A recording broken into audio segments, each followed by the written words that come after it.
Taran! Eto na naman po tayo.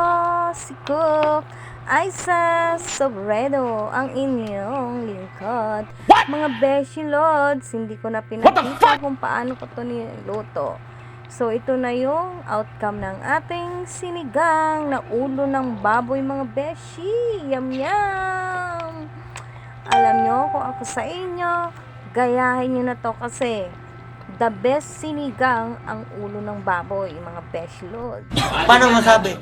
Alam nyo ba na ito ang inulam namin kanina lang tanghali at yung isang kaldero namin kanin, OMG, naubos sa aming 5 mag-ina lamang, mga Lods.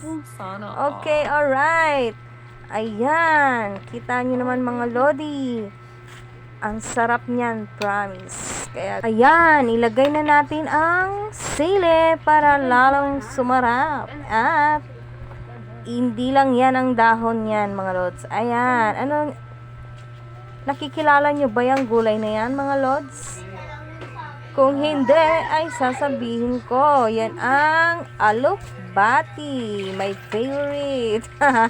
Dahil, marami tayong ligaw na alokbati dyan sa harap ng aming bahay.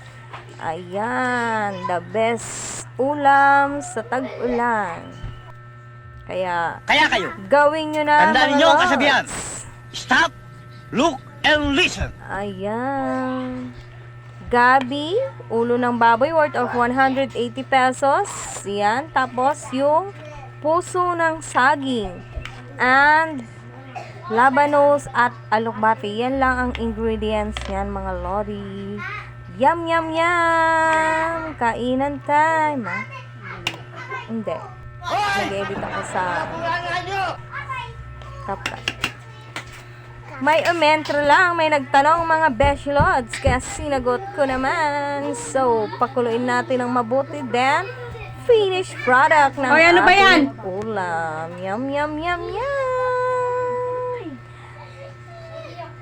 I-share ko lang, ha, kasi kanina Sarap ng ulam ni Sia. pagkakain Paparami namin, na naman ng grabe. lamang to. Taran! Kain Tara na, kain na. mga Lodi. Mulo na.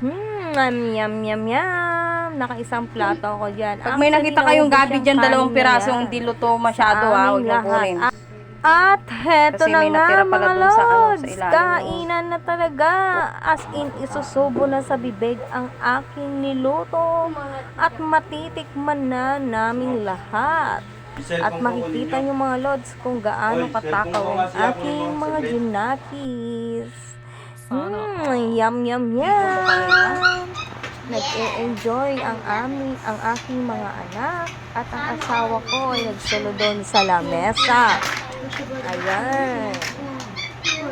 So, ayan, sandok pa more. Paborito ko kasi ang puso ng saging. Basta gulay, the best para sa akin, mga Lodi. Ayan, isubo na lahat yan. Ay, bitin agad, kasusubo pa lang, bitin na agad ang ulam. Nakuha na lahat ng mga anak ko, naubusan ako, OMG. Talaga namang natakam sila sa aking luto. Kaya ako sa inyo, mga Beshi, itsaran-tsaran nyo na ang ulam na yan at sigurado magugustuhan ninyong mga ginakis. Yan. Paborito nila kasi ang sinigang sa baboy. Ayaw nila ng adobo or else. Kasi daw, nauumay sila. Eh, kung sinigang kasi, di ba, may asin. So, hindi sila nauumay. Ayan. So, ayan, na-share ko lang ang aming lunch time today. So, kain po tayong lahat, mga Beshi Lods. Pasensya na kami sa inyong lingkod at mabagal magsalita. Bye! Thank you for watching. Ray, kung sino magaling sa luto ng ulam, Ray. Di ba? Kasi Daddy Charles. That's it.